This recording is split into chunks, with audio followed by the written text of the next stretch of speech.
Lenovo IdeaPad Slim 2025 variant in the house. भाई 3 साल से प्रथा चलती आ रही है कब से हम Lenovo IdeaPad कर रहे हैं, मतलब जब से चैनल एकदम ठीक ठाक स्टेबल सा हुआ है। अब कोशिश कर रहे हैं हर एक सीरीज को कंटिन्यू करने की। एंड ये जो लैपटॉप है इसके अंदर latest AMD Ryzen AI 300 series वाले प्रोसेसर हमारे को मिलते हैं। एंड थोड़े दिन पहले ना Asus VivoBook S16 नहीं करी थी हमने 2025 वेरिएंट, उसके एंड में मैंने बोला था कि भाई मेरे को थोड़ा सा ना ओवर प्राइस्ड वो लगा, क्योंकि वो उतनी ऑफरिंग लेके नहीं आ रहा था अपने प्राइस पॉइंट के हिसाब से। लेकिन ये जो लैपटॉप है ना, ये भी अप्रोक्सीमेटली 80-85,000 के आसपास में ही है। OLED डिस्प्ले है, फुल मेटल बॉडी है, काफी अच्छी परफॉर्मेंस भी लेके आ रहा है, पावर एफिशिएंट है, बैटरी बैकअप अच्छा है, Copilot Plus सर्टिफाइड है, बहुत सारी चीजें। बट ऐसा नहीं है ये अच्छाइयां हो, बुराइयां भी हैं, सारी चीजें डिटेल में कवर करेंगे। डब्बा तुम्हें पता ही है क्या है, एक लैपटॉप निकलेगा डब्बे के अंदर से, और साथ में एक 65 वॉट का ये वाला अडाप्टर निकलेगा जो लिनोवो का आता है। एंड मेरे हिसाब से अब लिनोवो को अडाप्टर बदल देने चाहिए, बिकॉज ये अटैच्ड वायर के साथ आते हैं। एंड मेरे ही कुछ नोन में केस है जिनके आगे से टाइप सी पोर्ट टूट गया और फिर उनको पूरा चार्जर नया परचेज करना पड़ा। अगर डिटैचेबल वायर होती तो चार्जर की वायर वो खुद चेंज कर पाते हैं। तो ये थोड़ी सी चीज है जो मेरी तरफ से एक फीडबैक है। एंड भाई प्राइसिंग एंड वेरिएंट्स की अगर बात करें तो स्टार्टिंग जो हो जाती है ना वो 65,700 के आसपास से हो जाती है, जिसके अंदर हमारे को Ryzen AI 5 भी मिलता है। Ryzen AI 7 वाला वेरिएंट हमारे पास है, उसके अंदर Windows 11 होम प्रो और डिस्प्ले के भी अलग अलग ऑप्शंस हैं। ऐसे करते करते अप टू 1 लाख तक आप इसको कॉन्फ़िगर कर सकते हो। लिनोवो की वेबसाइट में चूज करने का आता है ना। बाकी अलग अलग ई-कॉमर्स प्लेटफॉर्म पे भी आपको ये मिल जाएगा, मैं लिंक डाल दूंगा डिस्क्रिप्शन में, जाके एक बार चेक कर लेना। और भाई जैसे कि लेटेस्ट जनरेशन वाला है, यहाँ पे डिजाइन में इन्होंने चेंज किया है। यहाँ पे जो प्रीमियमनेस है ना वो थोड़ी थोड़ी योगा सीरीज वाली फील हो रही है। यहाँ पे लिनोवो की ब्रांडिंग अब इन्होंने सेंटर में कर दी है, पहले साइड्स में होती थी। And complete body aluminium build में है, टॉप बॉटम, यहाँ पे कीबोर्ड वाला फ्रेम भी हो गया। एंड काफी स्टर्डी और प्रीमियम बिल्ड के साथ ही आ रहा है। और यहाँ पे वेट डिस्ट्रीब्यूशन अच्छा है, एक हाथ से लिड आराम से ओपन हो जाती है। स्क्रीन वॉबल भी आज सच कुछ ज्यादा नहीं है, और मैक्सिमम कुछ 170 डिग्रीज तक ये पीछे जाता है। और टॉप लिड फ्लेक्स कुछ भी नहीं है, यहाँ पे कीबोर्ड फ्लेक्स भी आज सच कुछ नहीं है, और पीछे से लैपटॉप हमारे को कुछ ऐसा मिल जाता है। एंड आइडियापैड के आगे स्लिम लिखा है, यानी कि थिन एंड लाइट सीरीज का लैपटॉप है। 1.4 kg के आसपास लैपटॉप का वेट है, और चार्जर भी इसका इतना कुछ खास भारी नहीं है, छोटा चार्जर है। 1.67 kg तक ये हो जाता है दोनों को मिला के, तो कंधों पे जोर नहीं आएगा। ट्रैवल ज्यादा करते हो, स्टूडेंट हो, वर्किंग प्रोफेशनल हो,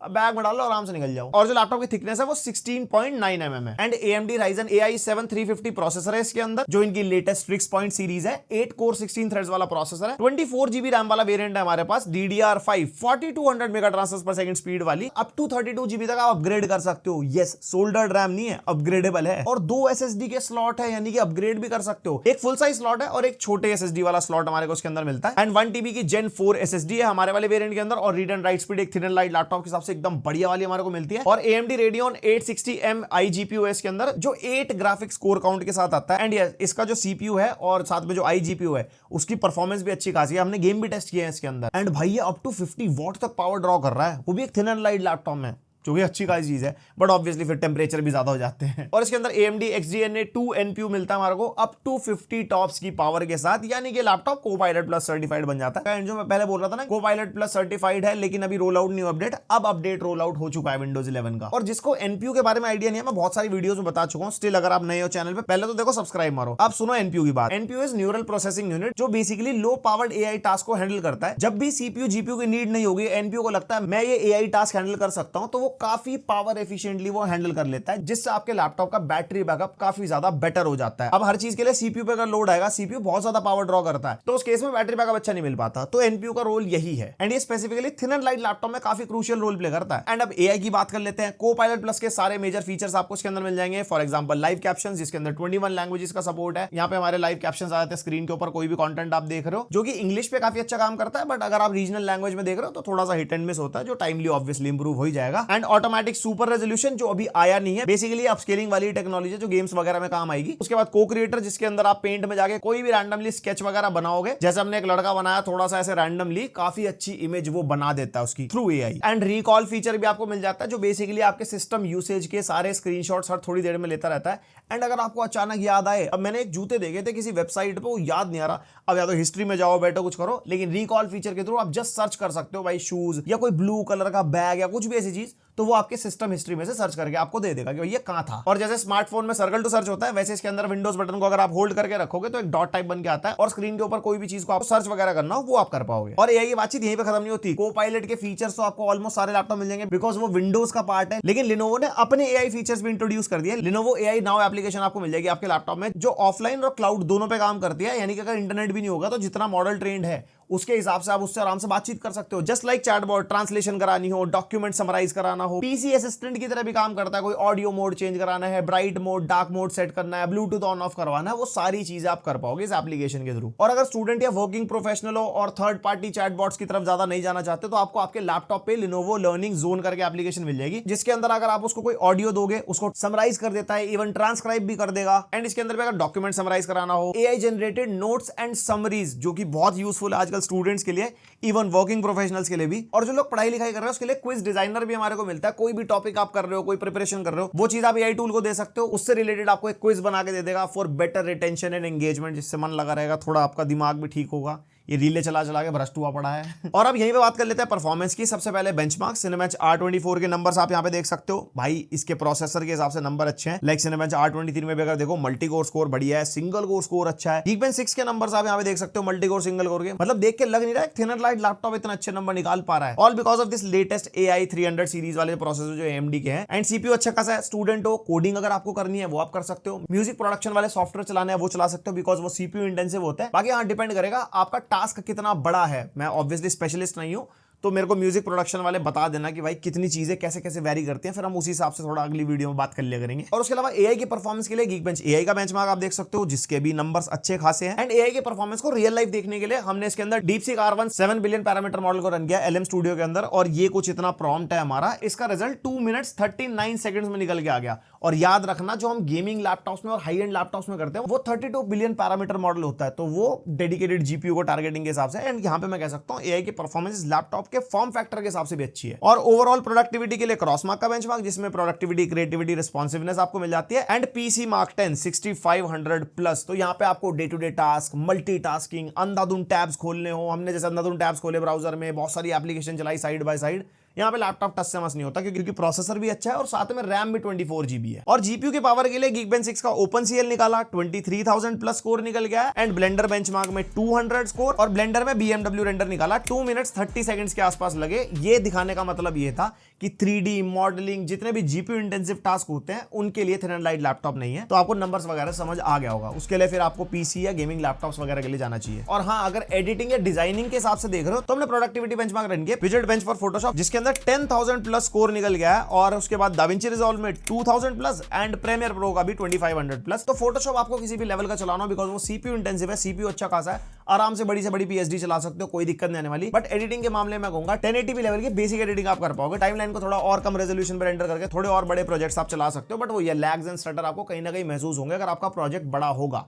बेसिक रील्स वील्स छोटी मोटी एडिट करने तो कोई दिक्कत नहीं है। और सबसे बेस्ट पार्ट AMD के 300 सीरीज का, भाई बैटरी पे और प्लग्ड इन पे सेम परफॉर्मेंस देती है। जैसे Cinebench R23 निकाला हमने, भाई देख सकते हो आप, बिल्कुल सेम नंबर निकल गया है। Cinebench 2024 भी हमने पिजट बेंच फॉर फोटोशॉप रन किया, उसके अंदर भी खास कोई डिफरेंस नहीं है। तो अगर आप लैपटॉप बैटरी पे भी यूज कर रहे हो तो भी इसका फुल पोटेंशियल ही आपको मिलेगा। पहले होता था ना, प्लग आउट किया लैपटॉप ने कहा अरे भैया हम नहीं चल पाएंगे, अब वो नहीं है। और अगर इस प्रोसेसर को कंपेटिटिव प्रोसेसर से कंपेयर करें जो भी थिन लाइट लैपटॉप में आते हैं, तो यहाँ पे आप ग्राफ देख सकते हो अपने सामने। एंड ये प्रोसेसर अच्छा खासा स्टैंड आउट करता है कंपेयर टू अदर प्रोसेसर। फिर भाई स्टेबिलिटी टेस्ट तो करनी बनती है। 1 घंटे के लिए प्राइम 95 रन किया, 100% सीपीयू लोड पे चले जाता है। टेम्परेचर भाई यहाँ पे हमारे मैक्सिमम 100 डिग्री तक चले गए थे, एवरेज भी 99 डिग्री का निकल गया। अब तुम कहोगे भैया गर्म बहुत हो रहा है, भाई तुम वॉटेज पुश देखो ना, 52 वॉट तक चली गई थी और 40 वॉट का एवरेज मेंटेन कर गई। अब जितना पतला ये लैपटॉप है और जितनी वॉटेज ये पुश कर पा रहा है, ऑब्वियसली टेम्परेचर बढ़ेंगे। एंड क्लॉक स्पीड भी 5 गीगाहर्ट्ज मैक्स गई एंड एवरेज 3.67 गीगाहर्ट्ज का निकल गया है। और जो टेम्परेचर है वो तुम्हारे हाथ पे है। हमने परफॉर्मेंस मोड पे टेस्ट किया, आप चाहो तो उसको बैलेंस मोड पे, क्वाइट मोड पे चला सकते हो डिपेंडिंग अपॉन योर टास्क। फिर मैंने सोचा इतनी टेस्टिंग हो ही रही थी, गेम टेस्ट भी कर लेते हैं। सबसे पहले वैलोरेंट टेस्ट किया, यहाँ पे लो सेटिंग्स पे 1200p पे टेस्ट किया। भाई बढ़िया आराम से एवरेज 200 FPS हमारे को इसके अंदर मिल रहे थे, क्योंकि ये सीपीयू इंटेंसिव गेम है और उसका सीपीयू अच्छा खासा है। फिर हमने CS2 टेस्ट किया, CS2 थोड़ा सा हमारा जीपीयू इंटेंसिव भी होता है, बट यहाँ पे 1200p लो सेटिंग्स पे एवरेज 70 to 80 FPS हमारे को मिल रहे थे, विच इज क्वाइट प्लेबल। फिर GTA 5 enhanced edition normal settings पे आराम से 45-50 एवरेज FPS यहाँ पे हमारे को मिल रहे थे, जिसके अंदर भाई प्लेबल FPS है बिल्कुल। फिर एल्डन रिंग टेस्ट किया लो सेटिंग्स पे, जिसके अंदर हमारे को 35 एवरेज FPS मिल रहे थे। Not much payable, but yes अगर कभी खेलने का मन में तो हाँ डेफिनेटली आप खेल सकते हो। और आप देख भी सकते हो भाई 50 वॉट तक वॉटेज पुश कर रहा है ये, क्योंकि परफॉर्मेंस मोड पे टेस्ट किए थे तो टेम्परेचर हमारे 90 प्लस तक जा रहे हैं। बाकी आप कूलिंग पैड वगैरह लगा के अगर कभी खेलने का मन करे तो अपनी चीजें अपने हिसाब से सेटल कर सकते हो। उसके बाद RDR2 टेस्ट किया लो सेटिंग्स पे, यहाँ पे FSR2 मिलता है इसके अंदर हमारे को, एंड वो लगा के आप एवरेज 40 FPS तक आप निकाल सकते हो, जो कि ठीक ठाक प्लेबल हो जाते हैं। एक थिन एंड लाइट लैपटॉप के हिसाब से। देन लास्टली साइबरपंक, जिसके अंदर हमारे को FSR फ्रेम जनरेशन भी मिलता है एंड उसके अंदर भाई 60 FPS तक हमारे को मिले थे, एवरेज 55 FPS के आसपास, जो कि काफी सही चीज है थिन एंड लाइट लैपटॉप के हिसाब से। तो देखो वैसे ये लैपटॉप गेमिंग के लिए नहीं है, लेकिन परफॉर्मेंस का आइडिया लग जाता है कि भाई थिन एंड लाइट मशीन्स कहां तक पहुंच गई हैं। ऐसे FPS पहले डेडिकेटेड GPU वाले लैपटॉप पे आते थे, जैसे 1650 वगैरह हो गया, कुछ हो गया। एंड पोर्ट्स, राइट साइड में हमारे को पावर ऑन ऑफ बटन मिलता है, माइक्रो SD कार्ड का स्लॉट मिल जाता है। हमने 1 TB चलाया था, इसके अंदर आराम से चल गया था। और ये SD कार्ड स्लॉट्स क्रिएटर्स लोगों के लिए काफी काम का है, और कभी छोटा मोटा एक्सपेंशन के लिए यूज करना वहां भी कर सकते हो। 2 USB 3.2 Gen 1 टाइप ए वाले पोर्ट मिलते हैं, जिसमें से एक ऑलवेज ऑन वाला है। अगर लैपटॉप ऑफ भी है तो आपको कुछ फोन वोन छोटी मोटी डिवाइस चार्ज करनी हो वो आप कर पाओगे। एंड लेफ्ट साइड में फुल साइज HDMI 2.1 का port, 2 USB-C 3.2 Gen 2 type C port मिलता है, जो PD 3.0 यानी कि 65 वॉट की PD, जो इसका चार्जर है अपना, या कोई और भी यूज कर सकते हो चार्जिंग के लिए। और DP 1.4 यानी कि अप टू 4K 144 हर्ट्ज तक जा रहा था। And fast speed data transfer तो है ही, और साथ में एक हेडफोन माइक जैक का कॉम्बो। तो पतला दुबला होते हुए भी पोर्ट्स के मामले में कोई कमी नहीं है।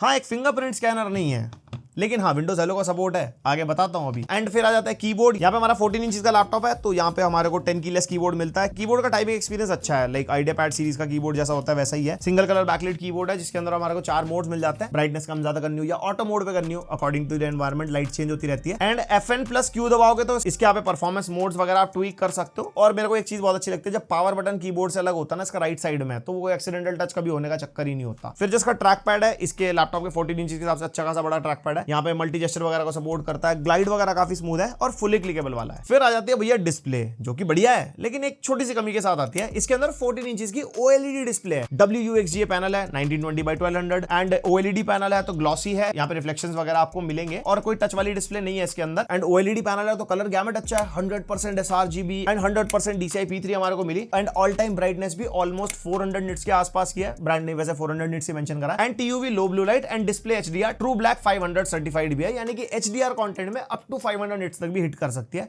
पूरी डिस्प्ले नहीं, कोई एक स्पेसिफिक विंडो। अब तुम कहोगे सारा कुछ तो बढ़िया बढ़िया, कमी कहां है? ये वाला जो वेरिएंट है स्पेसिफिकली 85-86,000 रुपीज के आसपास है, एंड इसमें 60 हर्ट्ज वाला पैनल है। वैसे इन्होंने एक और ऑप्शन दिया है 120 हर्ट्ज वाले पैनल का, लेकिन अगर आप उसके लिए जाते हो तो लैपटॉप की प्राइसिंग अप्रोक्सीमेटली 1 लाख के आसपास हो जाती है। लेकिन इस प्राइस पॉइंट पे भी मेरे हिसाब से 120 हर्ट्ज का पैनल होना चाहिए था, बिकॉज वैलोरेंट और CS2 में अच्छे खासे FPS पुश कर रहा है बंदों को, खेलना हो तो यार एक्सटर्नल मॉनिटर लगाना पड़ेगा। बाकी डिस्प्ले का एक्सपीरियंस तगड़ा है भाई, कलर्स अच्छे हैं, OTT वगैरह आपको देखना हो, आप अपना normal day to day task कर दो, डिस्प्ले आपको डिसअपॉइंट नहीं करेगी। और ये इसका वेबकैम टेस्ट है, जो माइक भी है लैपटॉप का यूज हो रहा है, 1080p 30 FPS वाला वेबकैम है।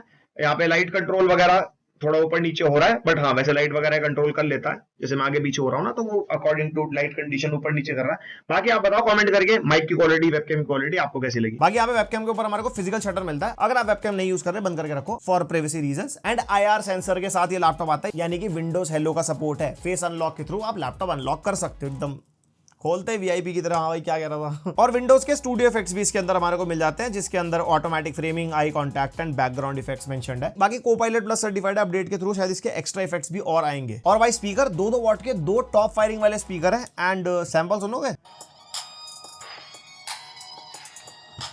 सब कुछ इंप्रूव हो गया। स्पीकर अभी भी आइडियापैड स्लिम के वैसे ही हैं जैसे हैं, मतलब ना ही बहुत लाउड ना ही बहुत लो, डिसेंट सी आवाज है यहाँ पे, मतलब टॉप फायरिंग वाले तो थोड़े अच्छे फील होते हैं और वैसे क्लियर है। एंड डॉल्बी ऑडियो के सपोर्ट के साथ आते हैं, डॉल्बी एक्सेस की ऐप मिलते हैं, जिसके अंदर आप अपना ऑडियो वगैरह ट्वीक कर सकते हो अपने हिसाब से।